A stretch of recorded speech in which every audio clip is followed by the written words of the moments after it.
Hello दोस्तों, LDC railway tech and mathematics में आप लोग का स्वागत है। आज हम लोग कोचिंग स्टॉक से क्वेश्चन को देखेंगे। जो भी इसमें क्वेश्चन दिया गया है वीवीआई और इंपोर्टेड सब क्वेश्चन को संग्रहित किया गया है, इसलिए वीडियो को अंत तक जरूर देखें, ठीक है। और अगर मेरे चैनल पर नए हैं तो सब्सक्राइब करें, लाइक करें, शेयर करें। चलिए देर न करते हुए हम क्वेश्चन पर चलते हैं। यहाँ पर देखिए 101 क्वेश्चन दिया हुआ है। 101 क्वेश्चन के पहले वीडियो बना दिया गया है, मेरे चैनल पर वीडियो में जाकर के देख सकते हैं। वहाँ पर कोचिंग स्टॉक से सीधी भाषा में एकदम दिया हुआ है, पार्ट 1 तथा पार्ट 2 और यह पार्ट 3 है। कोचिंग स्टॉक सीधी भाषा में जो भी है वो पार्ट 3 है, हिंदी और इंग्लिश दोनों में दिया हुआ है, ठीक है। चलिए हम देर न करते हुए नेक्स्ट क्वेश्चन पर चलते हैं। क्वेश्चन नंबर 101 में क्या कह रहा है यहाँ पर कि ब्रेक एप्लीकेशन के बाद सहायक जलाशय से लगातार चार्ज किया जाता है फीड पाइप पर। अर्थात ये कह रहा है कि जब फीड पाइप के द्वारा जब जलाशय मतलब कि एक जुलरी रिजर्वायर को फीड पाइप के द्वारा जब इसको हम चार्ज करते हैं तो इसका प्रेशर जो है कितना मतलब कि होना चाहिए। तो आप जानते हैं कि एफपी जो है फीड पाइप का प्रेशर जो है 6 केजी होता है। जब 6 केजी से हम प्रेशर से जब हम चार्ज करेंगे तो एक जुलरी रिजर्वायर को जब जुलरी रिजर्वायर मतलब कि सहायक जलाशय का भी प्रेशर 6 केजी हो जाएगा, ठीक है। क्योंकि एफपी का प्रेशर 6 केजी है तो एफपी के द्वारा जब हम चार्ज करेंगे एक जुलरी रिजर्वायर को तो उसका प्रेशर 6 केजी होगा, ठीक है। और यहाँ पर ये भी लिख दूं कि बीपी का प्रेशर जो है होता है 5 केजी पर सीएम स्क्वायर, ठीक है। इसमें भी सीएम स्क्वायर है, ठीक है। तो यहाँ पर हम लिख दें कि एआर और एफपी का प्रेशर 6 केजी होता है और सीआर मतलब कि कंट्रोल रिजर्वायर और बीपी का प्रेशर 5 केजी होता है। याद रखिएगा, इसको कॉपी में नोट कर लेंगे, ठीक है। इस वीडियो का पीडीएफ आप लोगों को कैसे मिलेगा मैं वीडियो के अंत में मैं बताऊंगा, ठीक है। चलिए नेक्स्ट क्वेश्चन पर चलते हैं।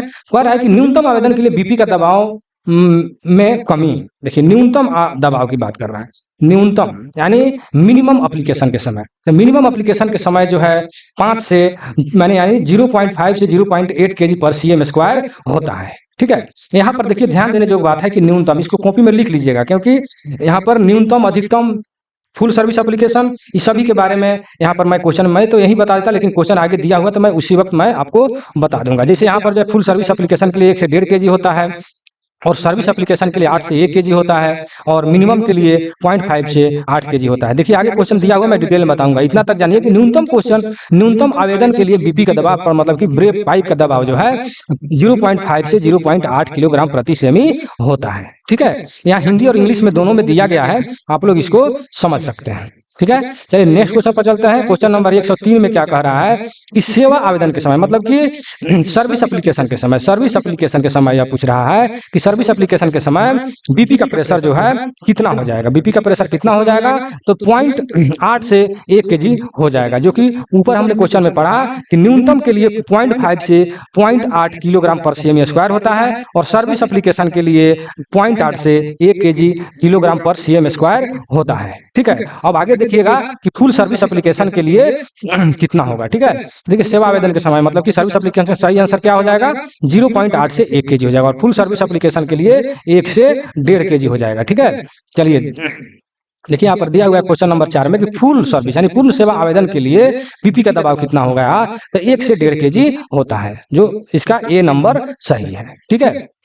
चलिए नेक्स्ट क्वेश्चन पर चलते हैं। क्वेश्चन नंबर 5 में क्या कह रहा है कि आपातकालीन आवेदन के लिए बीपी का दबाव कितना होता है। जब आपातकालीन जब मतलब कि जब ड्राइवर जब ब्रेक लगाते हैं उस वक्त जो है कितना हो जाएगा, इसका सही आंसर जो है यहाँ पर बी हो जाएगा, मतलब कि 1.5 से 3.8 केजी।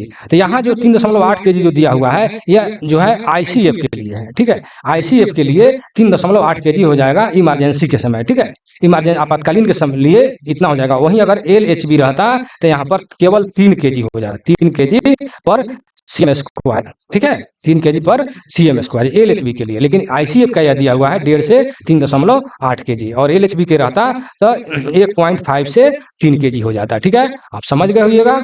हम नेक्स्ट क्वेश्चन पर चलते हैं।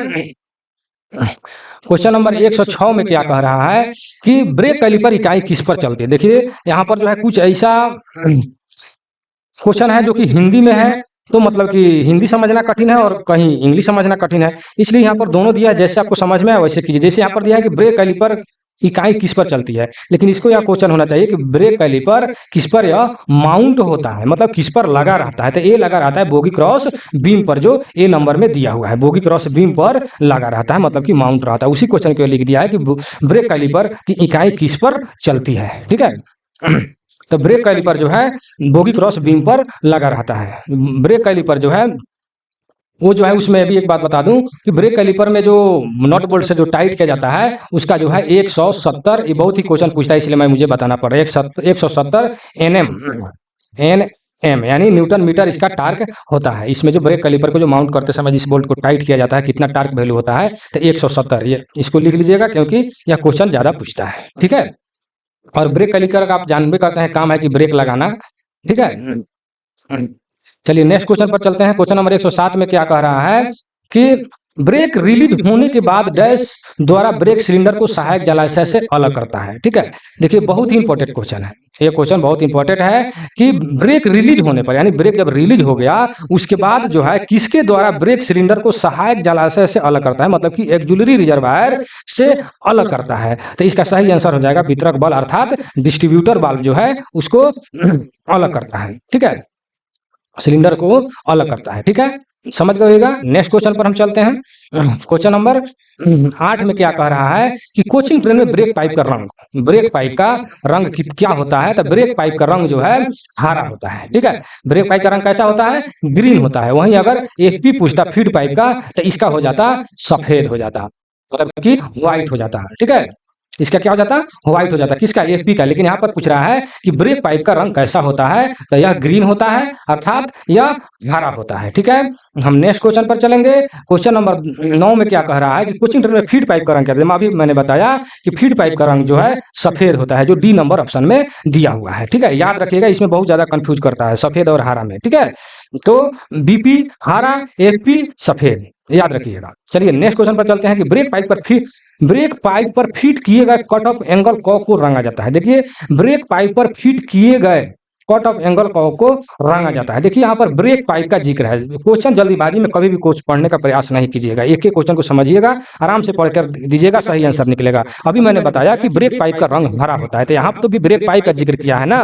तो ब्रेक पाइप पर जब हम लोग कट ऑफ एंगल जब हम फिट करते हैं, जब गाड़ी के बाहर इंड साइड में देखिएगा, इंड वाइल की तरफ जहाँ होज पाइप जो लटका हुआ रहता है उसके ऊपर कट ऑफ एंगल का मतलब हम लोग लगाते हैं, वो जो देखिएगा वहां पर जो रंगा रहता है बाहर में, पूंछ के बाहर जो इंड साइड जो होता है, इंड वाल साइड, उधर देखिएगा रंगा रहता है हरा और उजला में। ठीक है, हरा और उजला में। तो ये क्या कह रहा है, ब्रेक पाइप। तो ब्रेक पाइप का जब कट ऑफ एंगल का आपको फिट करेंगे तो ब्रेक पाइप का रंग हरा होता है, इसलिए कट ऑफ एंगल जो है हरा होगा। ठीक है, जहां तक आपको है कि समझ गए होइएगा। नेक्स्ट क्वेश्चन, क्वेश्चन नंबर 11 में क्या कह रहा है कि फीड पाइप पर लगे कट ऑफ एंगल, देखिए अब यहाँ पर फीड पाइप आ गया, तो फीड पाइप का कट ऑफ एंगल जो है सफेद हो जाएगा। ठीक है, सफेद हो जाएगा और ब्रेक पाइप का हरा हो जाएगा, चाहिए याद रखिएगा। नेक्स्ट क्वेश्चन में क्या कह रहा है कि frame mounted air brake system के तहत कितने एयर ब्रेक सिलेंडर, देखिए बहुत ही यहाँ पर क्वेश्चन फंसा हुआ है। ठीक है, देख लीजिएगा, यहाँ पर कह रहा है फ्रेम माउंटेड, और कहीं पर आपको देखने को मिलेगा बीएमबीसी।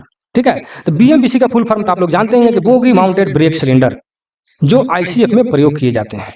ठीक है, तो बोगी माउंटेड ब्रेक सिलेंडर में यहाँ पर कहा रहा है हर कोच यानी प्रत्येक कोच की बात कर रहा है। तो बीएमबीसी में एक बोगी में 2 सिलेंडर का प्रयोग किया जाता है। तो एक कोच में जो है 2 बोगी का प्रयोग किया जाता है।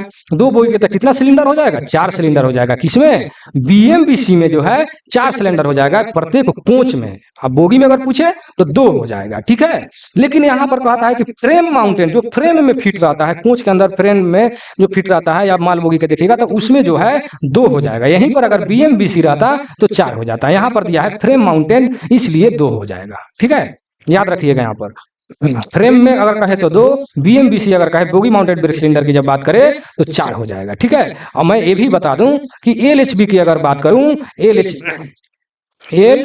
देखिए यहाँ पर एलएचबी की अगर हम बात करें तो प्रत्येक एक्सल पर 2 डिस्क होते हैं। आप लोग देखे हुइएगा कि प्रत्येक एक्सल पर 2 डिस्क लगे होते हैं और प्रत्येक डिस्क के लिए एक ब्रेक सिलेंडर होता है। ठीक है, प्रत्येक डिस्क के लिए एक ब्रेक सिलेंडर होता है। ठीक है, तो एक कोच में कितने एक्सल होगा, 4 एक्सल होगा। ठीक है ना, यानी एक बोगी में 2 एक्सल, तो 2 बोगी में 4 एक्सल। तो जब एक एक्सल पर 2 ब्रेक डिस्क लगे हुए होते हैं तो आपको 4 जब एक्सल होगा तो कितना ब्रेक डिस्क हो जाएगा, 8 हो जाएगा।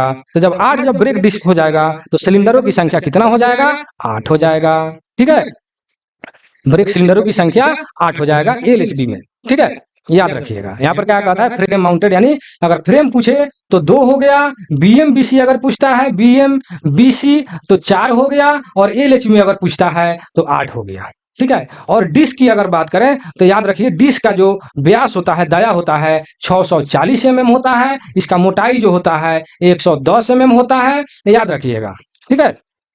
मैं इतना, ये ग्रे कास्ट आयरन का बना होता है, डिस्क जो है ग्रे कास्ट आयरन का बना होता है। देखिए यहाँ पर बहुत सारे क्वेश्चन को मैंने क्लियर कर दिया, 4-5 question. Frame mounted 2, bogie mounted 4, LHB में 8, यहाँ पर 3 क्वेश्चन हो गया। और डिस्क की अगर बात करें तो इसका दाया 640 और मोटाई 110 mm होता है, और यह ग्रे कास्ट आयरन का बना होता है। ठीक है, याद रखिएगा, इसको कॉपी में नोट कर ले तो बहुत ही बेटर रहेगा। ठीक है। अगर मेरा वीडियो अच्छा लग रहा है तो थोड़ा लाइक और शेयर जरूर कर दें, और कमेंट सेक्शन में जरूर लिखे कि वीडियो आपको कैसा लगा। ठीक है। 13 नंबर में क्या दिया है कि प्रत्येक पर कितने ईस्ट डस्ट कलेक्टर को frame mounted air brake system के साथ लगाया गया है। देखिए यहाँ पर पूछ रहा है कि फ्रेम के अंदर कितने डीसी लगे होते हैं, डॉट कलेक्टर, कितना डॉट कलेक्टर लगा हुआ रहता है। ठीक है, फ्रेम के साथ में तो 2 की संख्या में लगा रहता है, जो एक पाइप में और एक डीबी के पहले लगा रहता है। ठीक है, डीबी के पहले क्वेश्चन कहीं कहीं आ जाता है कि डीसी जो है डॉट कलेक्टर कहाँ लगा रहता है, तो ऑप्शन में रहता है डीबी के पहले, मतलब कि डिस्ट्रीब्यूटर वाल्व के पहले। डीसी यानी डॉट कलेक्टर का काम है हवा को पूरे छान कर करके, मतलब कि पूरा फ्रेश करके डीबी को देना, इसलिए डीबी के पहले जो है डीसी का प्रयोग किया जाता है। डीबी के पहले डीसी, देखिए कंफ्यूजन नहीं कीजिएगा, डीबी के पहले डीसी लग रहा है। डीसी के मतलब डॉट कैलेंडर, डॉट कलेक्टर, और डीबी के मतलब डिस्ट्रीब्यूटर वाल्व। ठीक है, चलिए नेक्स्ट क्वेश्चन पर चलते हैं।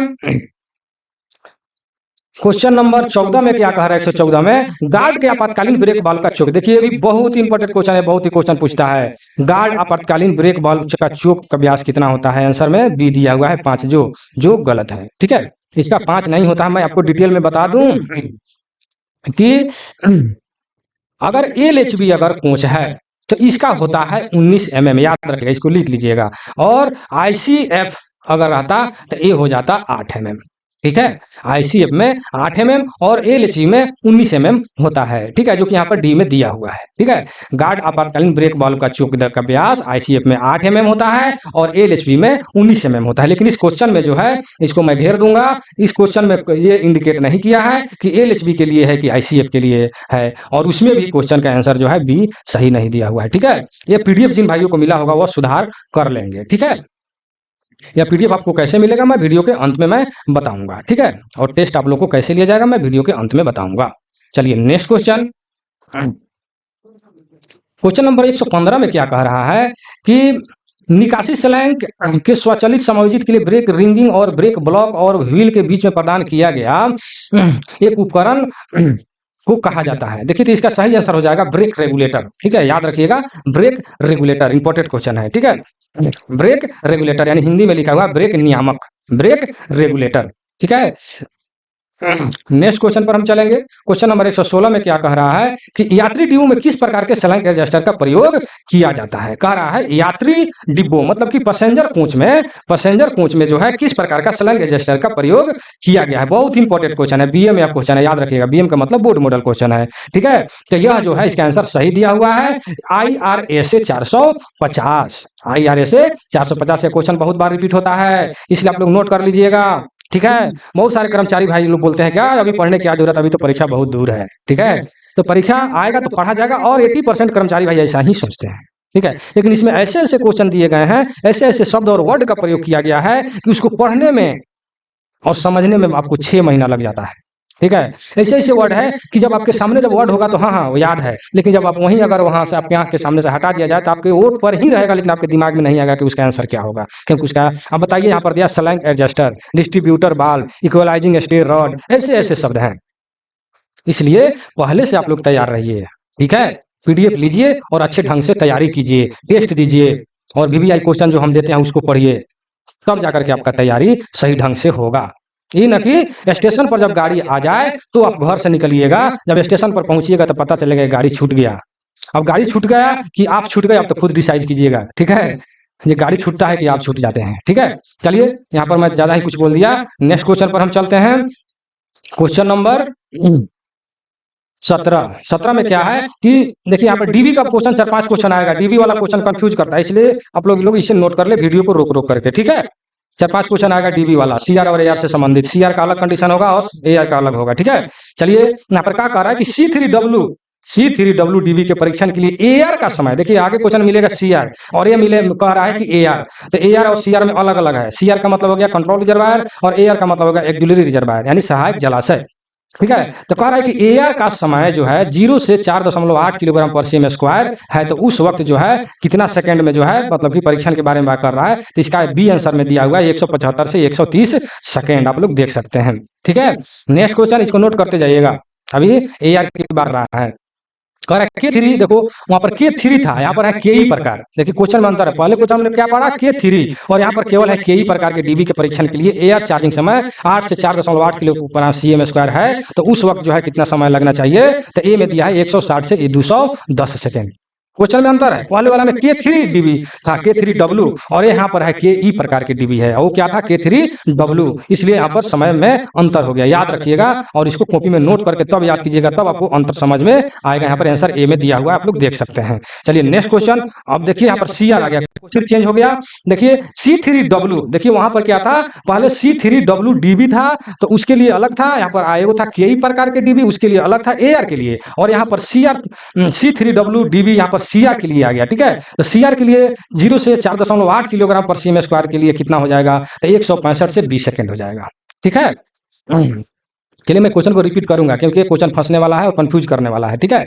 देखिए फिर आ गया KE प्रकार के डीबी, अब सीआर के लिए आ गया, फिर KE प्रकार के डीबी सीआर के लिए 0 से 4.8 किलोग्राम पर सीएम स्क्वायर है, तो उस वक्त जो है इसके लिए समय कितना होगा, तो 160 से 40 second, plus minus 160 plus minus 40 second, सब में प्लस माइनस है, ठीक है ना, प्लस माइनस 40 सेकेंड, ठीक है। नेक्स्ट क्वेश्चन पर चलते हैं। क्वेश्चन को जो पीछे जो भी चला गया, आपको वीडियो को रोक रोक करके उसको लिख करके तब याद कीजिए, तब क्वेश्चन का अंतर समझ में आएगा, ठीक है। चारों क्वेश्चन जो था 4 प्रकार के था, इसमें K3W था और C3W और KE प्रकार के डीबी सीआर और एआर के लिए अलग अलग है, इसलिए आप उसको नोट कर लेंगे, ठीक है। नेक्स्ट क्वेश्चन, समान पाइप ब्रैकेट में जुड़ी 3 शाखा पाइप जहां मध्य पाइप, देखिए बहुत इंपॉर्टेंट क्वेश्चन है और यह क्वेश्चन जो है बार बार रिपीट होता है, हमारे जो भी क्वेश्चन इसमें है सबके सब इंपॉर्टेंट क्वेश्चन दिया गया है, ठीक है।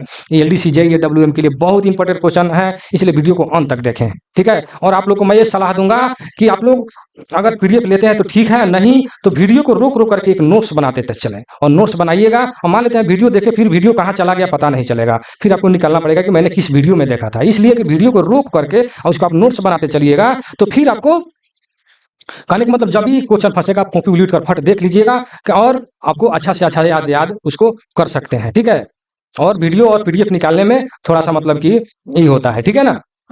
और PDF अगर ले लेते हैं तो कोई बात ही नहीं है, इस प्रकार के गाइडलाइन आपको जो है मिलते रहेगा अगर हमसे अगर जुड़ते हैं। तो चलिए नेक्स्ट क्वेश्चन में चलते हैं। हाँ, ये बोल रहा है कि जहां पर 3 शाखा पाइप जो होता है, 3 शाखा पाइप, शाखा मतलब ब्रांच पाइप, उसमें बीच वाला पाइप कौन सा पाइप होता है, याद रखिएगा, बहुत इंपॉर्टेंट क्वेश्चन है। तो बीच में जो है एआर का होता है, एआर का मतलब एक्जुलरी रिजर्वायर का मतलब कि बीच में होता है, एक तरफ FP एक तरफ BP होता है और बीच में जो है एक्जुलरी रिजर्वायर का पाइप होता है। 3 शाखा पाइप में बीच में जो है एआर का होता है, याद रखिएगा, बहुत इंपॉर्टेंट क्वेश्चन है, BM हम लिख देते हैं, अर्थात यह बोर्ड मॉडल क्वेश्चन है, यह क्वेश्चन बार बार रिपीट होता है, ठीक है। चलिए नेक्स्ट क्वेश्चन पर हम चलते हैं। क्वेश्चन नंबर 123 में क्या कह रहा है कि पूर्ण सेवा आवेदन के बाद C3W KE प्रकार के डीबी परीक्षण के लिए 0 से 3.6 किलोग्राम पर सीमेंट का ब्रेक सिलेंडर भरने का समय, देखिए बहुत इंपॉर्टेंट, देखिए जो भी क्वेश्चन हम पढ़ रहे हैं ऐसा लग रहा है कि ये क्वेश्चन वहाँ पूछा था, यहाँ पूछा था, क्योंकि मैं टेस्ट जब लेता हूँ बहुत सारे क्वेश्चन जो हमारे सामने आता है तो लगता है कि इस बोर्ड में, यहाँ बोर्ड मतलब कि इस डिवीजन में यह क्वेश्चन पूछा था, ठीक है। तो ये जो बहुत इंपॉर्टेंट क्वेश्चन लग रहा है, पूर्ण सेवा आवेदन के समय जो है कह रहा है कि डीबी में जो भरने का समय जो है, जब देखिए यहाँ पर भरने का समय, यही क्वेश्चन जो पूछ देता है कि ब्रेक लगने का समय कितना है डीबी में, यहाँ पर है कि डीबी परीक्षण के लिए इतना 0 से 3.6 किलोग्राम पर सीएम स्क्वायर तक सिलेंडर भरने का समय यहाँ पर क्वेश्चन कर दिया। इसी क्वेश्चन को कहीं उलीट करके कर देता है कि पूर्ण सेवा आवेदन के समय ब्रेक लगने का समय, कितना देर में समय ब्रेक लग जाता है? तो 3 से 5 सेकंड में मिलता है, या सिलेंडर में भरने का समय जो है 3 से 5 सेकंड में भर जाता है। वहीं अगर फिर क्वेश्चन अगर कहीं करता है कि ब्रेक तो लग जाता है 3 से 5 सेकंड में, ब्रेक एप्लीकेशन में जो है 3 से 5 सेकंड में लग जाता है, लेकिन रिलीज कितना देर में होता है? जब हम रिलीज करेंगे तो 15 से 20 सेकंड में होता है। कितना? 15 से 20 सेकंड में उसको रिलीज करने में समय लगने के लिए 3 से 5 सेकंड में लग जाता है, लेकिन जब रिलीज होगा तो 15 से 20 सेकंड में रिलीज होगा। याद रखिएगा, इसको कॉपी में नोट कर लीजिएगा, क्योंकि बहुत इंपॉर्टेंट क्वेश्चन है। चलिए हम नेक्स्ट क्वेश्चन पर चलते हैं।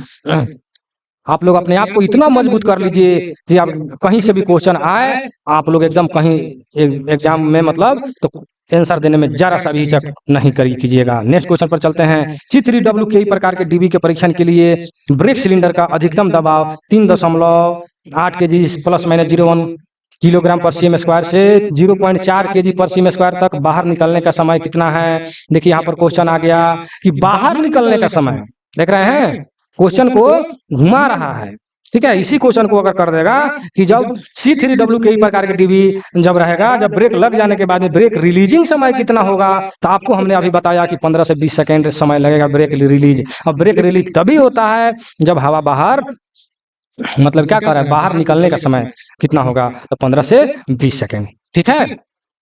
15 से 20 सेकंड में जो है बाहर निकलेगा हवा, अर्थात ब्रेक जो है रिलीज 15 से 20 सेकंड में हो जाएगा, ठीक है। नेक्स्ट क्वेश्चन पर हम चलते हैं। क्वेश्चन नंबर 25 में क्या कह रहा है कि C3W कई प्रकार के डीबी के परीक्षण के लिए आपातकालीन अनुप्रयोग के बाद ब्रेक सिलेंडर में 0 से 3.6 kg/cm² फीलिंग समय कितना है? ठीक है, यहाँ पर फीलिंग समय देखिए, उसी को वही क्वेश्चन है। देखिए कितने प्रकार से इस क्वेश्चन को पूछा जा रहा है। फीलिंग समय की बात यहाँ पर कर रहा है कि जब ब्रेक लगाया जाएगा तो आपको फील कितना देर के समय आपको महसूस हो जाएगा कि भाई ब्रेक लग गया, ठीक है। तो ये हो जाएगा 3 से 5 सेकंड फीलिंग समय। C3W कई प्रकार के डीबी के परीक्षण के लिए आपको आपातकालीन ब्रेक अनुप्रयोग के बाद ब्रेक सिलेंडर में इतना kg/cm² फीलिंग समय 3 से 5 सेकंड होगा, ठीक है। और रिलीजिंग के समय अब अभी हम बताए, रिलीज में जो है 15 से 20 सेकंड हो जाएगा। देखिए अब नेक्स्ट क्वेश्चन में क्या कह रहा है कि ब्रेक रिलीजिंग के दौरान बीसी में हवा जाती है। देखिए बहुत इंपॉर्टेंट क्वेश्चन है। ये क्वेश्चन को ऐसा लग रहा है देखने से कि प्रत्येक बोर्ड में यह क्वेश्चन पूछा जाता है या प्रत्येक डिवीजन में, ठीक है, कि ब्रेक रिलीजिंग के दौरान हवा कहाँ जाती है? तो हवा जो है वायुमंडल में जाती है। जब आप गाड़ी में जब सफर करते हैं तो एक बार सिसकारी की आवाज आता है और ब्रेक उस वक्त रिलीज होता है। तो उसमें जब सिसकारी की आवाज जब आता है तो क्या होता है? ब्रेक रिलीज होता है और हवा कहाँ जाता है? वायुमंडल में जाता है। इसलिए भी बहुत ही बीएम क्वेश्चन है, बोर्ड मॉडल क्वेश्चन है, इसलिए आप क्वेश्चन को नोट कर लें। और जो भाई पीडीएफ लिए हैं तो उसके लिए तो कोई बात ही नहीं है, अपना पीडीएफ खोल करके पढ़ते रहें और एकदम तैयारी करते रहें और सबसे अच्छे से अच्छे रैंक लाने का प्रयास करें। चलिए नेक्स्ट क्वेश्चन क्या बोल रहा है कि यात्री डिब्बों में किस प्रकार का आइसोलेटिंग कॉक का प्रयोग किया गया है? बहुत इंपॉर्टेंट क्वेश्चन है, बहुत ही डीपली क्वेश्चन है, ठीक है ना। यह डीपली क्वेश्चन है, हर एक जगह यह क्वेश्चन नहीं मिलेगा और प्रत्येक वीडियो में भी देखिएगा यह क्वेश्चन बार बार नहीं मिलता है कि यात्री डिब्बों में किस प्रकार का आइसोलेटिंग कॉक लगाया गया। आइसोलेटिंग कॉक मिल जाएगा कि आइसोलेटिंग कॉक कितना आइसोलेटिंग कॉक लगाया गया है, कहाँ लगाया गया है, उसका काम क्या है, लेकिन यह क्वेश्चन है किस प्रकार के लगाया गया है। तो बॉल टाइप, बहुत इंपॉर्टेंट क्वेश्चन है बॉल टाइप। और अभी आगे क्वेश्चन मिलेगा कि बॉल का साइज क्या होता है, ये तो और ज्यादा डीपली हो गया, जो कि क्वेश्चन हर एक जगह नहीं मिलेगा, ठीक है। इस बॉल का साइज क्या हो जाएगा। चलिए नेक्स्ट क्वेश्चन पर हम चलते हैं। क्वेश्चन क्या कर रहा है कि यात्री डिब्बों में किस प्रकार का आइसोलेटिंग कॉक दिया गया है? तो बॉल टाइप। याद रखिएगा ये भी बहुत डीपली क्वेश्चन है, बार बार हर जगह नहीं मिलता, इसको नोट कर लीजिएगा वीडियो को रोक करके, ठीक है। नेक्स्ट क्वेश्चन पर हम चलते हैं। क्वेश्चन नंबर 128 में क्या कह रहा है कि कट ऑफ एंगल कॉक के आंतरिक गेंद का बल। देखिए आ गया यहाँ पर जो मैंने अभी क्वेश्चन मैंने बताया कि कट ऑफ एंगल कॉक, जो कट ऑफ एंगल कॉक जो होता है जिसे हम कट कर देते हैं, हवा को बाहर अंदर नहीं जाने देते हैं, उसमें एक बॉल होता है, गेंद होता है, ठीक है। उस गेंद का आकार पूछ रहा है कि गेंद का आकार क्या है, ठीक है। लेकिन यह जो है क्वेश्चन थोड़ा सा मतलब कि फंसाऊ क्वेश्चन है, ठीक है। इसमें तो दिया हुआ है कि 10 mm होता है उसका व्यास, लेकिन कहीं कहीं अंदर आंसर आपको 15 mm भी मिलेगा, ठीक है। अगर शायद कहीं आपको ज्यादा डीपली पढ़ रहे हैं बुक से, पीडीएफ से, ऑनलाइन, तो कहीं आपको 15 mm भी देखने को मिलेगा, ठीक है। लेकिन आंसर जो है 10 mm सही है, याद रखिएगा इसको। यह बहुत ही डीपली क्वेश्चन है, हर जगह नहीं मिलता है। दो क्वेश्चन अभी मैंने बताया, दोनों से दोनों डीपली क्वेश्चन है, ठीक है। इसलिए इसको याद रखिएगा। बीएम मैंने लिख देता हूँ, जिस पर मैं बीएम लिख दिया समझिए कि बहुत इंपॉर्टेंट क्वेश्चन है, उसको जरूर नोट कर लीजिएगा, ठीक है। नेक्स्ट क्वेश्चन, क्वेश्चन नंबर 129, किस अंतराल पर ए और ई पैसेंजर कोच का आयाम जांचा जाता है? देखिए बहुत इंपॉर्टेंट क्वेश्चन है, ठीक है। ए और ई जो है इसका मैं इसके बारे में डिटेल बताऊंगा, इसलिए मैं इसको एडजस्ट कर रहा हूँ। ठीक है, चलिए नेक्स्ट क्वेश्चन क्या करें, किस अंतराल पर ए और ई पैसेंजर कोच के आयाम की जांच की जाती है? किस क्या करें, किस अंतराल पर? देखिए ए और ई डायमेंशन का नाम है, ए और ई डायमेंशन कब या उसको मतलब कि जांचा जाता है, तो ए और ई डायमेंशन प्रत्येक यात्रा में, यानी जब भी ट्रिप मारेगा उस वक्त प्रत्येक एवरी ट्रिप मतलब कि प्रत्येक यात्रा में उसको ए और ई डायमेंशन जो है मापा जाता है। ठीक है, और मैं ये भी बता दूं कि एसी के लिए ए डायमेंशन जो है आपको 22 ±2 mm, यहाँ पर 0 लिख देते हैं, इस तरह आपको देखने को मिलेगा 22 प्लस माइनस मतलब कि 20 mm होता है। ठीक है, यही अगर एसी में ही हाई स्पीड के लिए, एसी के लिए भी हम यहाँ पर क्या लिख दें, एसी हाई स्पीड, यहाँ पर एच लिख देते हैं, आप लोग समझ जाइएगा। हाई स्पीड के लिए 22 प्लस माइनस जो है 4 mm हो जाता है हाई स्पीड के लिए। ठीक है, और वहीं अगर नॉन एसी के लिए मैं ये डायमेंशन की बात कर रहा हूँ, मैं कौन सी डायमेंशन का, ये डायमेंशन की बात कर रहा हूँ। वहीं अगर नॉन एसी रहे तो इसके लिए जो है हो जाता है 16 प्लस माइनस 2 mm। क्या किएगा कि यहाँ पर क्वेश्चन तो केवल किया है किस अंतराल पर ए और ई डायमेंशन को मापते हैं, तो प्रत्येक यात्रा मापते हैं, लेकिन यहाँ पर देखिए हम कई क्वेश्चन का मैं क्लियर मैं कर रहा हूँ, इसलिए मैं आप लोगों के लिए इतना मेहनत करता हूँ, लेकिन आप लोगों को केवल लाइक और शेयर ही करना है और कमेंट सेक्शन में जरूर लिखना है कि आपको ये वीडियो कैसा लगा। तो हमको समझ में आएगा कि मैं ठीक पढ़ा रहा हूँ या नहीं पढ़ा रहा हूँ, मेरा उससे उत्साहित होते हैं, हम उत्साह जगेगा कि और अच्छा से अच्छा डिटेल में मैं आप लोगों को बता सकूँ।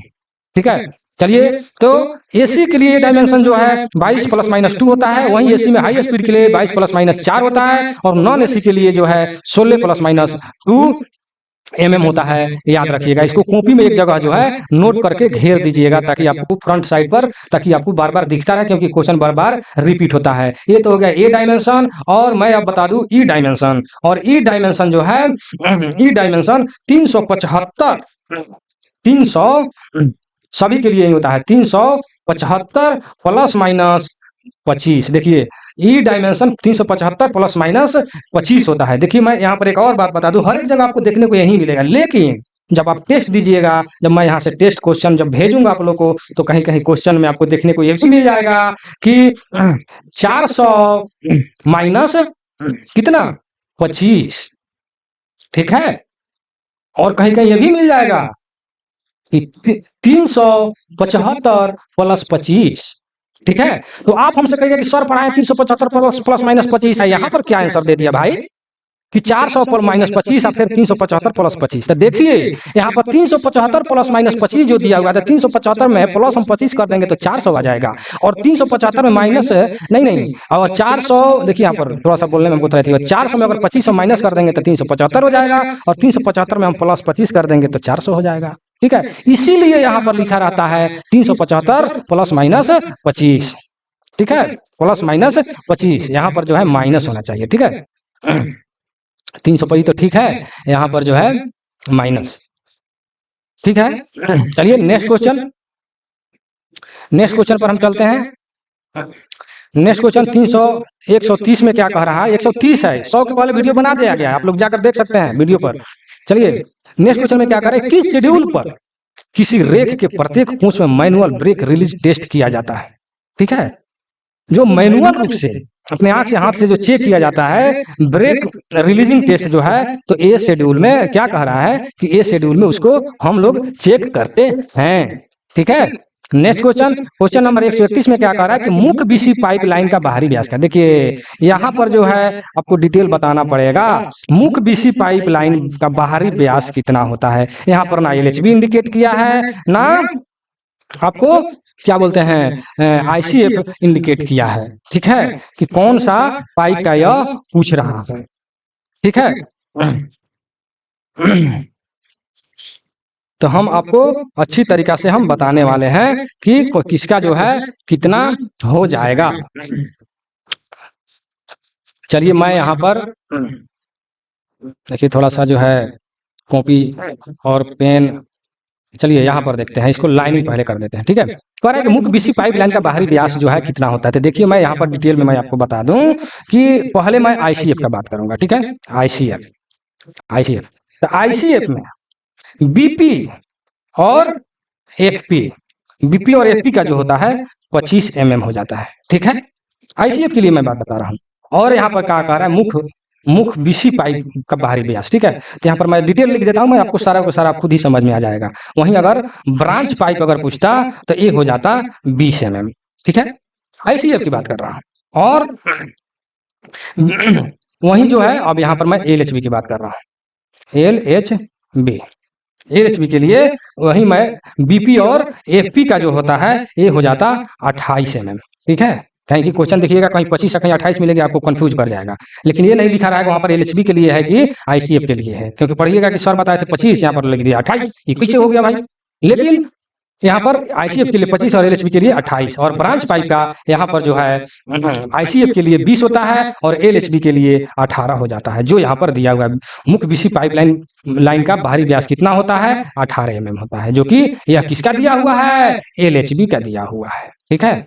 एलएचबी का दिया हुआ है, ठीक है। तो वही जो है वहां पर देख रहे हैं 20 जो दिया हुआ है आईसीएफ का दिया हुआ है, ठीक है, और एलएचबी का दिया हुआ है 18। लेकिन यहाँ पर क्वेश्चन इंडिकेट नहीं किया हुआ है कि आईसीएफ और एलएचबी मैं किसका मैं क्वेश्चन मैं कर रहा हूँ, इसलिए मैं यहाँ पर डिटेल में मैं बता दिया, ठीक है। और एलएचबी में भी कहीं कहीं क्वेश्चन कर देता है कि पीई ए भी का मतलब कि दाया कितना हो जाता है, तो 10 mm हो जाता है। पीई ए भी पाइप होता है, इसका मतलब कि दाया कितना हो जाता है, तो 10 हो जाता है। और इसी क्वेश्चन को कहीं पूछ देता है कि ब्रेक इंडिकेटर पाइप का दाया कितना होता है। देखिए यहाँ पर कई क्वेश्चन क्लियर हो रहा है कि ध्यान से सुने और पूरे वीडियो को देखें, बहुत ही रोमांटिक वीडियो हो रहा है, ठीक है। तो पीई भी का दाया कितना होता है, तो 10 mm होता है। और पीए भी ना दे करके कहीं क्वेश्चन यह कर देता है कि ब्रेक इंडिकेटर पाइप का दाया कितना होता है, तो उसका भी 10 से हो जाएगा, ठीक है। और यहाँ पर आप लोग समझिएगा कि बीपी और एफपी का 25 mm, ब्रांच पाइप का 20 mm आईसीएफ के लिए, और एलएचबी के लिए बीपी एफपी का 28 mm और ब्रांच पाइप के लिए 18 mm, पीएबी का 10 mm और ब्रेक इंडिकेटर पाइप का भी 10 mm। चलिए नेक्स्ट क्वेश्चन पर चलते हैं। अगर मेरा वीडियो अच्छा लगे तो लाइक और शेयर जरूर कीजिएगा। हम तो जानते हैं शेयर नहीं कीजिएगा, लाइक तो कम से कम कर सकते हैं भाई। चलिए नेक्स्ट क्वेश्चन में क्या कर रहा है कि स्लैंक समायोजक मतलब स्लैंक एडजस्टर के सभी हिस्सों की सफाई और निरीक्षण के बाद किस प्रकार का ग्रीस जो है इस्तेमाल किया जाता है। देखिए ये बहुत इंपॉर्टेंट क्वेश्चन है। ये कह रहा है कि किस प्रकार का ग्रीस का हम लोग प्रयोग करते हैं जब स्लैंक एडजस्टर का जब हम लोग सफाई करते हैं निरीक्षण करते हैं, तो उस वक्त किस प्रकार का मतलब कि हम लोग ग्रीस का प्रयोग करते हैं, तो सर्वोगेन 4। याद रखिएगा बहुत इंपॉर्टेंट क्वेश्चन है, ये नंबर ऑप्शन में दिया हुआ है। नेक्स्ट क्वेश्चन पर चलते हैं। बोगी में चढ़े यात्री कोच में इस्तेमाल किया जाने वाला गंदगी संग्रह का प्रकार। देखिए बहुत इंपॉर्टेंट क्वेश्चन है, यह क्वेश्चन बार बार रिपीट होता है, मैं इस पर मैं बीएम जरूर लिख दूंगा। मॉडल क्वेश्चन, बोगी में चढ़े यात्री कोच में इस्तेमाल किया जाने वाला गंदगी संग्रह। कहने का मतलब देखिए यहाँ पर कह रहा है बोगी में चढ़े यात्री, ऐसा हिंदी लिख देता है कहीं कहीं की समझना थोड़ा मुश्किल हो जाता है, ठीक है। तो वहां पर इंग्लिश काम में आएगा, ठीक है। पैसेंजर कोच के लिए याद रखिएगा, पैसेंजर कोच में जो है जो डट कलेक्टर का जो प्रयोग होता है वहां पर 2 वे का प्रयोग किया जाता है, 2 वे का प्रयोग किया जाता है। वहीं गुड्स रहता, गुड्स का मतलब कि मालगाड़ी जो रहता उसमें 3 वे हो जाता। याद रखिएगा पैसेंजर कोच के लिए। देखिए ये क्वेश्चन जो है यात्री पर चढ़े यात्री, देखिए यहाँ पर थोड़ा सा है, लेकिन कहीं कहीं क्वेश्चन यही डायरेक्ट कर देगा कि पैसेंजर कोच के लिए जो है डट कलेक्टर जो है का संग्रह का भाई मतलब प्रकार मतलब कौन सा प्रकार है पैसेंजर कोच के लिए, तो 2 वे, और गुड्स के लिए मालगाड़ी के लिए 3 वे। इसको जो है आप लोग नोट कर ले कॉपी में वीडियो को रोक करके, बहुत इंपॉर्टेंट क्वेश्चन है, क्वेश्चन बार बार रिपीट होता है, ठीक है। चलिए मैं नेक्स्ट क्वेश्चन पर चलूंगा। जो भाई अगर पीडीएफ लिए होंगे तो उसके लिए तो कोई दिक्कत नहीं है, सारे के सारे उनको पीडीएफ में मौजूद होगा, ठीक है। नेक्स्ट क्वेश्चन 34 में क्या कर रहा है कि एक ट्विन पाइप यात्री कोच में कुल कितने एमयू वाशर इस्तेमाल किया। देखिए ये भी बहुत इंपॉर्टेंट क्वेश्चन है, ठीक है। तो इसमें 4 एमयू वाशर का प्रयोग किया जाता है, ठीक है, 4 एमयू वाशर का प्रयोग किया जाता है। ट्विन पाइप में कितना मतलब एमयू वाशर का प्रयोग किया जाता है। जो ट्विन पाइप का मतलब हो गया बीपी और एपी, जिसमें बीपी और एपी दोनों का प्रयोग होता है उसको ट्विन पाइप कहा जाता है, ठीक है ना। तो उसमें एमयू वाशर कितना प्रयोग किया जाता है तो आपको मैं डिटेल में समझा दूं। मान लेते हैं कि एक ये पाइप जो हो गया बीपी का हो गया और एक हो गया एफपी का।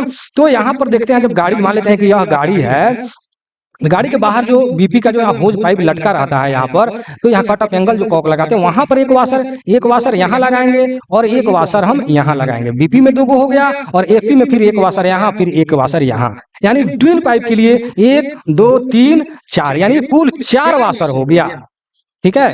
आप लोग डिटेल में समझ गए होइएगा। और कहीं कहीं क्वेश्चन मेरे भैया ये भी कर देता है कि एमयू वाशर का मोटाई थिकनेस कितना होता है। ठीक है, तो उसका जो आंसर हो जाएगा 6 होता है। ठीक है, ये भी बहुत इंपॉर्टेंट क्वेश्चन है। कितना हो जाता है? 6 हो जाता है। एकदम सीरियसली पढ़ाई कीजिए। उस पढ़ाई करते समय आपका दिमाग जो है जरा सा भी इधर उधर नहीं जाना चाहिए कि मैंने काम कौन सा काम शॉप में करना है या घर पर कौन सा काम किया है या बच्चे को पहुंचाना है, लाना है स्कूल, बहुत तरह का काम होता है। और सभी काम में से देखिए कर्मचारी भाई लोग के पास टाइम बिल्कुल नहीं होता, इस बात को हम भी समझते हैं कि कुछ रास्ते से हम गुजर चुके हैं, लेकिन उसी समय में से जो समय निकाल लिया, सफल यात्री उसी को कहा जाता है सफल व्यक्ति। सफल व्यक्ति सबके पास टाइम नहीं है, लेकिन सबके लिए 24 घंटा ही भगवान टाइम दिए हुए हैं। लेकिन उसी टाइम में से जो सफल व्यक्ति है जो अपने लिए समय निकाल लेता है और पढ़ाई कर ही लेता है किसी न किसी तरह। ठीक है, अगर पर डे 2 घंटा भी पढ़े तो आपका जो है कंपटीशन का एग्जाम जो भी है निकल जाता है। इसलिए आप लोग ध्यान से पढ़ें। चलिए, कहीं कहीं मैं ज्यादा ही बोल देता हूँ, इसके लिए आप लोग को पता ना कैसा लगा कमेंट सेक्शन में जरूर कीजिएगा। चलिए नेक्स्ट क्वेश्चन में क्या करा है, किस समय एकल कार परीक्षण किया जाता है? कह रहा है कि एकल कार मतलब कि सिंगल कार टेस्ट रिंग, कहीं कहीं ये भी क्वेश्चन आ जाता है। सिंगल कार टेस्ट जो है कब किया जाता है? तो सी शेड्यूल में किया जाता है। कब किया जाता है? सी शेड्यूल में किया जाता है। चलिए नेक्स्ट क्वेश्चन पर चलते हैं। क्वेश्चन नंबर 136 में क्या कह रहा है कि एकल कार रिसाव परीक्षण में हवा का दबाव देखिए। ये बहुत इंपॉर्टेंट क्वेश्चन है।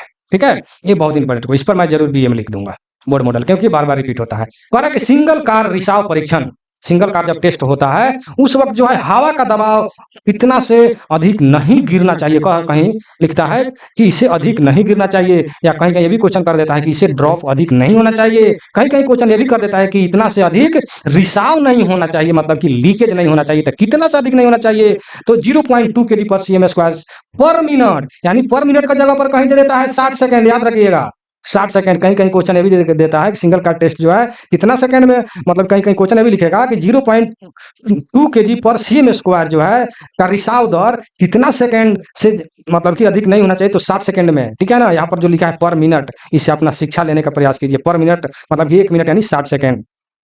ठीक है, तो यहाँ पर देखिए मैं कोई क्वेश्चन में मुंह जबानी में बता दिया, लिखा तो नहीं, लेकिन आप लोग समझ जाइएगा। प्रथम क्वेश्चन क्या दिया है, एकल कार रिसाव परीक्षण में हवा का दबाव गिरना नहीं चाहिए कितना? 0.2 kg पर cm स्क्वायर से पर मिनट में, माने 1 मिनट में इससे ज्यादा अधिक रिसाव नहीं होना चाहिए, ड्रॉप नहीं होना चाहिए। ठीक है, नेक्स्ट क्वेश्चन पर हम चलते हैं। नेक्स्ट क्वेश्चन में क्या कह रहा है 137 में, 137 में क्या कह रहा है कि किस अंतराल पर परीक्षण रिंग या लोकोमोटिव के साथ परीक्षण किया? देखिए यहाँ पर लोकोमोटिव का, यहाँ पर देखिए पॉइंट क्वेश्चन पर कभी भी ध्यान दीजिए। ठीक है ना, तब तो पढ़ते वक्त क्या क्वेश्चन क्या है। ठीक है, पैसेंजर है कि लोकोमोटिव है, बोगी है कि कोच है, और बोगी का क्वेश्चन करता है लोग कोच वाला आंसर दे देते हैं।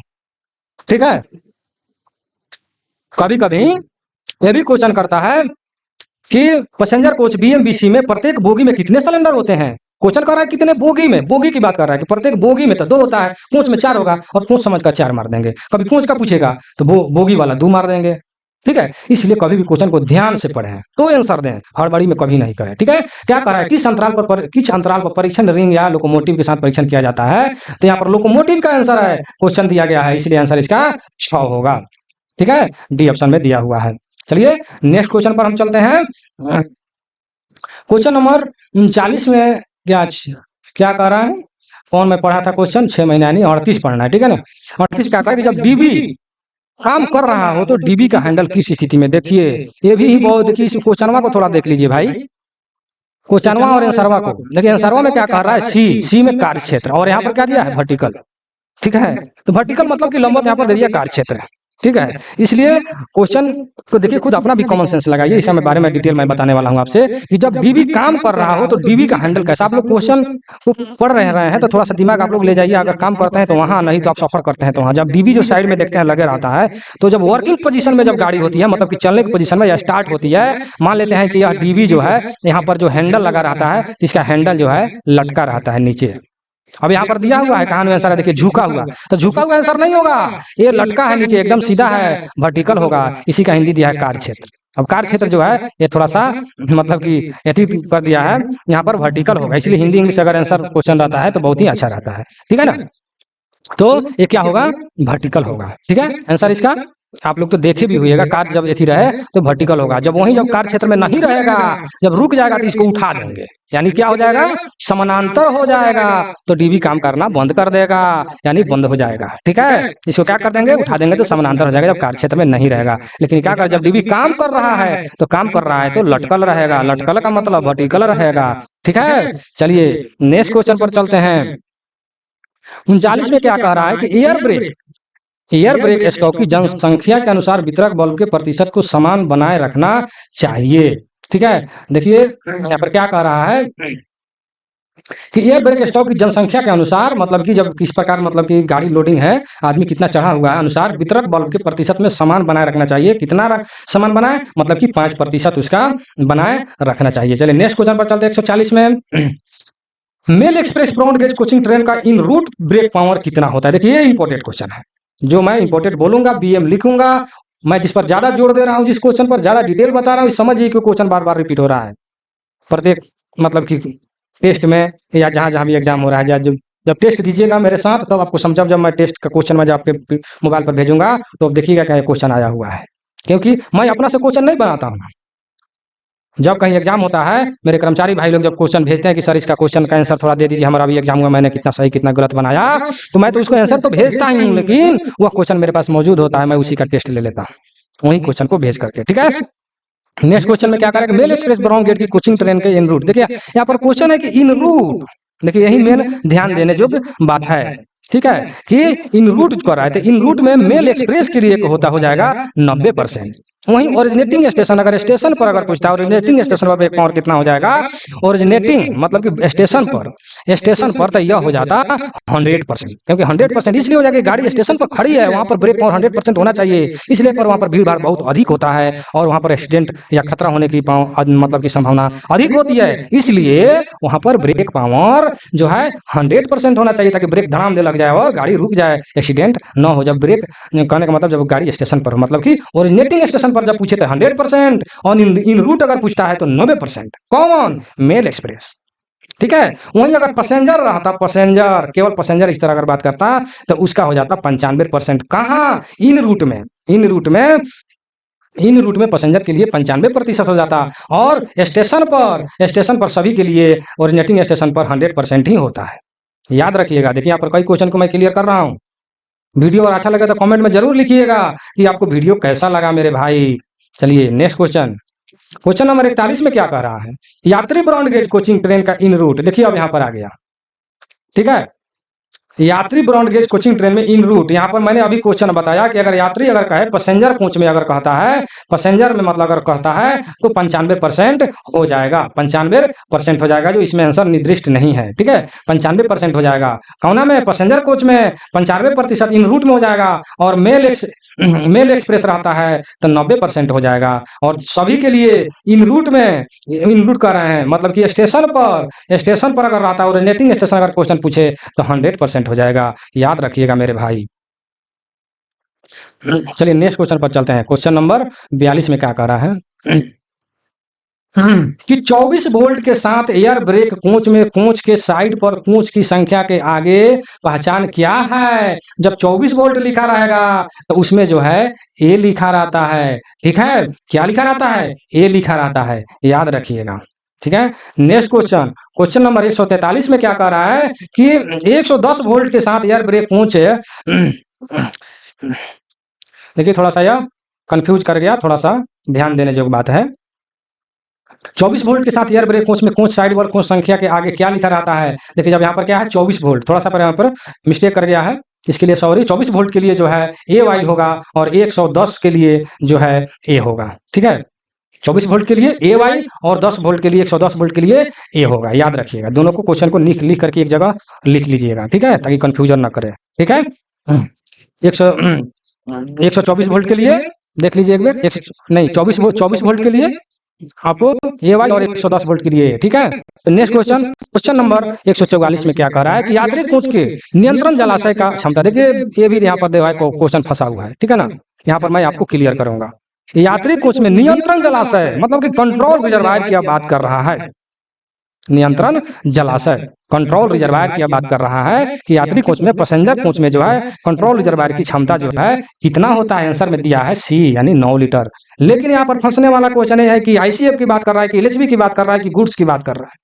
यहाँ पर क्वेश्चन डिटेल नहीं है, इसलिए मैं यहाँ पर आप लोगों के लिए मैं बैठा हूँ कि बता दें आपको कि एलएचबी में 6 लीटर का होता है, और गुड्स में भी आपको 6 लीटर का होता है, और यहाँ पर आईसीएफ में आईसीएफ में 9 लीटर का होता है मेरे भाई मेरे दोस्त, 9 लीटर का होता है आईसीएफ में। ठीक है, जो यहाँ पर यात्री कोच के लिए मतलब कि पैसेंजर कोच के लिए नियंत्रण जलाशय की क्षमता कितना होता है, तो एलएचबी और गुड्स के लिए 6 लीटर होता है और आईसीएफ के लिए 9 लीटर होता है। याद रखिएगा, कॉपी में नोट कर लीजिएगा, और या तो पीडीएफ लेते हैं तो कोई बात ही नहीं है, उसमें आपको पूरा डिटेल मिल जाएगा। ठीक है, नेक्स्ट क्वेश्चन पर चलते हैं। क्वेश्चन नंबर 145 में क्या कह रहा है कि एयर ब्रेक होज की लंबाई। देखिए ये भी बहुत इंपॉर्टेंट क्वेश्चन है, जब भी क्वेश्चन मेरे सामने आता है वाह वाह वाह वाह, ये तो क्वेश्चन यहाँ पूछा था। ठीक है, सभी के सभी इंपॉर्टेंट है कि एयर ब्रेक होज पाइप की लंबाई पूछ रहा है। एयर ब्रेक होज पाइप तो आप समझ ही रहे हैं कि मान लेते हैं कि यह गाड़ी है, यहाँ पर हम बाहर में देखे रहते हैं कि 2 जो होज पाइप लटका रहता है ब्लैक रंग का, ठीक है ना, उसी का यह पूछ रहा है लंबाई जो है कितना होता है, तो इसका जो है इसी का 839 mm होता है। याद रखिएगा 839 mm होता है। यह क्वेश्चन बार बार पूछता है। यहाँ जो बीपी और एपी का जो पाइप लगा रहता है, बीपी और AP break pipe and feed pipe का, उसका जो है होज किया पूछ रहा है कि 839 mm होता है। चलिए नेक्स्ट क्वेश्चन पर हम चलते हैं। क्वेश्चन नंबर 146 क्या कर रहा है, पूर्ण सेवा आवेदन के दौरान ब्रेक सिलेंडर में प्रभावी अधिकतम दबाव क्या। देखिए यहाँ पर क्वेश्चन समझने योग्य बात है। देखिए बहुत ही मतलब कि डिटेल में आप लोगों को बताना पड़ रहा है, वैसे तो वीडियो लंबा होता जा रहा है, लेकिन अच्छा से अगर नहीं पढ़ाया जाए तो खुद हम भी संतुष्ट नहीं होते हैं। ठीक है ना, हम अच्छा से बताने का प्रयास करते हैं ताकि जो भी पढ़ाए अच्छा से पढ़ाए, नहीं पढ़ाए तो नहीं पढ़ाए भाई। ठीक है, तो जो भी हर एक क्वेश्चन जो दिख रहा है इंपॉर्टेंट दिख रहा है, इसलिए मैं उसको डीपली और डिटेल में बताने का मैं प्रयास कर रहा हूँ। देखिए ये भी क्वेश्चन बहुत इंपॉर्टेंट क्वेश्चन है, यहाँ भी मैं बीएम लिख दूंगा क्योंकि बोर्ड मॉडल है। चलिए क्या कह रहा है कि पूर्ण सेवा आवेदन के समय सिलेंडर में, देखिए यहाँ क्या कर रहा है, सिलेंडर में प्रभावी अधिकतम दबाव क्या होगा। सिलेंडर की बात कर रहा है ना कि ब्रेक पाइप की बात कर रहा है कि ब्रेक पाइप में कितना होता है, यही समझने वाली बात है कि पूर्ण सेवा माने फुल सर्विस एप्लीकेशन के समय में, फुल सर्विस एप्लीकेशन जब लगाते हैं, जब ब्रेक ड्राइवर जब लगाते हैं ब्रेक को फुल सर्विस एप्लीकेशन के समय, तो सिलेंडर में कितना होता है। यहाँ पर सिलेंडर की बात है तो सिलेंडर में जो है 3.8 होगा। और 3.8 कौन सी कोच की बात कर रहे हैं भी यहाँ पर इंडिकेट नहीं किया गया है, तो 3.8 जो है आईसीएफ की बात कर रहा है। आईसीएफ का 3.8 जो होता है सिलेंडर में दबाव पूर्ण सर्विस एप्लीकेशन मतलब फुल सर्विस एप्लीकेशन के समय 3.8 kg/cm² हो जाता है आईसीएफ में। वहीं अगर एलएचबी अगर आता एलएचबी तो उसका हो जाता 3 kg/cm²। ठीक है, 3 kg/cm² एलएचबी के लिए। ठीक है, और यहाँ पर जो है 3.8 जो है आईसीएफ के लिए दिया है, कहाँ, सिलेंडर में। ठीक है ना, याद रखिएगा। वहीं ब्रेक पाइप की बात करता है, यहाँ पर बीपी का ब्रेक पाइप में कितना आता है, ये 5 kg हो जाता है। इसीलिए मैंने बताया कि यहाँ पर सिलेंडर की बात कर रहा है, तो सिलेंडर में जो है 3.8 kg पर नहीं, फुल सर्विस यानी पूर्ण सेवा आवेदन के समय यहाँ पर जो ये थोड़ा सा ये तो बीपी का प्रेशर तो ब्रेक पाइप का 5 kg होता ही है, लेकिन फुल सर्विस एप्लीकेशन के समय 1 से 1.5 kg होता है। आप लोग को ऊपर हमने बताया फुल सर्विस एप्लीकेशन के समय से 1.5 kg नहीं होगा।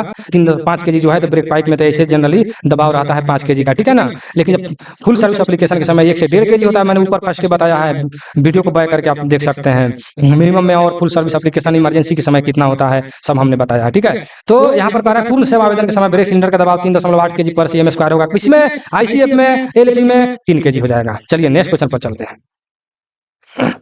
नेक्स्ट क्वेश्चन नंबर 147 में क्या कह रहा है कि डीबी सीधे लगाया जाता है। देखिए ऐसा क्वेश्चन लिखता है कि देखिए सीधे लगाया जाता है, ये नहीं कह रहा है कि माउंटेड मतलब कि माउंट है। देखिए वही इंग्लिश और हिंदी में थोड़ा समझ, इसीलिए इंग्लिश और हिंदी क्वेश्चन आता है, बहुत मजा आता है। डीबी किस पर माउंट होता है मतलब किस पर लगा रहता है, वही कह रहा है डीबी को सीधे लगाया जाता है, मैंने किस पर माउंट होता है, किस पर लगा रहता है। तो कहा क्या क्वेश्चन है, आंसर दिया हुआ है डीबी कॉमन पाइप ब्रैकेट पर, कॉमन पाइप ब्रैकेट पर यह लगा रहता है। ठीक है, कॉमन माने सभी पाइप के ब्रैकेट जो जहां पर आता है वहीं लगा रहता है कौन, डीबी। डीबी का मतलब हो जाता है डिस्ट्रीब्यूटर वाल्व। ठीक है, डिस्ट्रीब्यूटर वाल्व। चलिए नेक्स्ट क्वेश्चन पर चलते हैं। नेक्स्ट क्वेश्चन में क्या कह रहा है 48 में कि किस घटक में डीबी में संपीड़ित हवा की आपूर्ति होती है। देखिए ये भी बहुत ही इंपॉर्टेंट क्वेश्चन है, मैं इस पर डीबी मैं बीएम लिख दूंगा क्योंकि बीएम क्वेश्चन है। किस घटक में डीबी में संपीड़ित हवा की आपूर्ति होती है, तो वह मुख्य वाल्व के द्वारा, मेन वाल्व के द्वारा होता है। ठीक है, किस घटक से मतलब कि मुख्य वाल्व, किस घटक से मतलब कि मुख्य वाल्व से डीबी में संपीड़ित वायु का आपूर्ति मतलब पूर्ति होता है। याद रखिएगा, बहुत इंपॉर्टेंट क्वेश्चन है। ठीक है, नेक्स्ट क्वेश्चन पर हम चलेंगे। क्वेश्चन नंबर 149 में क्या कह रहा है कि डीबी में निम्नलिखित में से कौन सा वाल्व सीआर को चार्ज को नियंत्रित करता है। ठीक है। सीआर के चार्ज को नियंत्रित कौन करता है? देखिए यहाँ पर डीबी में निम्नलिखित में से कौन सा वाल्व सीआर को चार्ज को नियंत्रित करता है? तो यहाँ पर जो है देखिए इसका आंसर नहीं दिया हुआ है, लेकिन मेरे समझ से कट ऑफ एंगल हो जाएगा।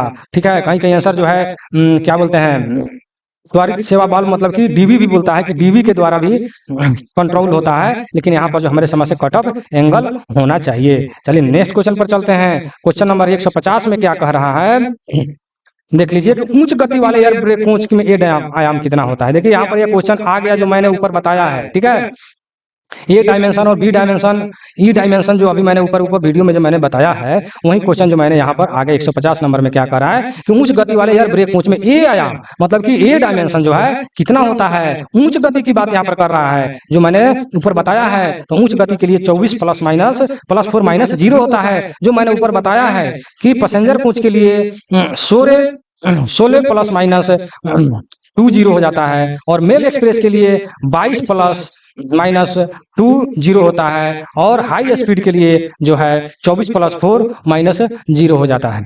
ठीक है, अब तो अच्छा से समझ गए होइएगा।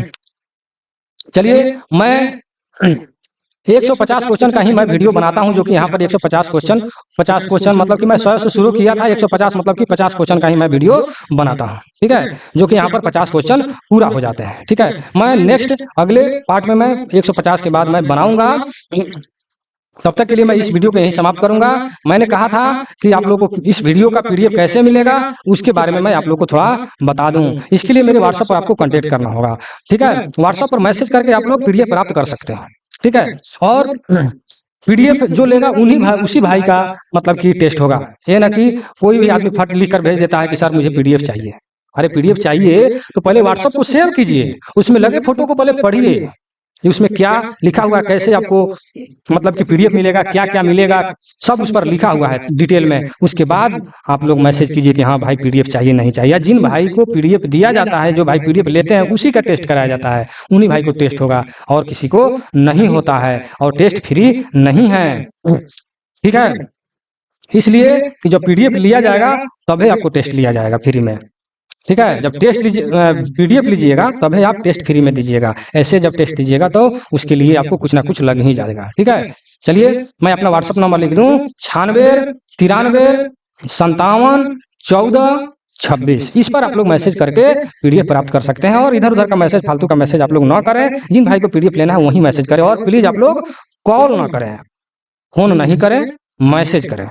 ठीक है, और आप लोगों को क्या क्या पीडीएफ मिलेगा व्हाट्सएप को पहले सेव कीजिए, उसमें डिटेल लिखा हुआ है कैसे कैसे पीडीएफ और कौन सा पीडीएफ मिलेगा आप लोग को, तब जाकर के आप लोग मैसेज कीजिए। ठीक है, उससे आपको पूरी जानकारी मिल जाएगी। चलिए मैं अपने वीडियो कहीं समाप्त करता हूँ। जय हिंद, जय भारत।